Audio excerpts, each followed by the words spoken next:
दिल दे अंदर गल मैं डकी, सिर दे अंदर सोचां, हंजू भैड़े अख तो तगड़े तगड़े किस तरह रोकां। मेरे बारे अद्धे झूठ नूं पूरा सच तूं मन्निया, मैं मनदा ते रुल ना जांदे जो जो दस्सिया लोकां। रावां वेखण वाले राह दी कंध कदे नहीं बनदे, जे तूं जाण दी ठाण लईए जा फिर कर लै मौजां।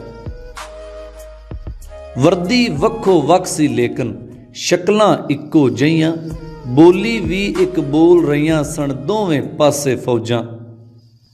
हावां दी तकड़ी विच पा के हासे वेच रहा वां, तोल नहीं पूरा हुंदा मेथों जे मैं पूरा तोलां।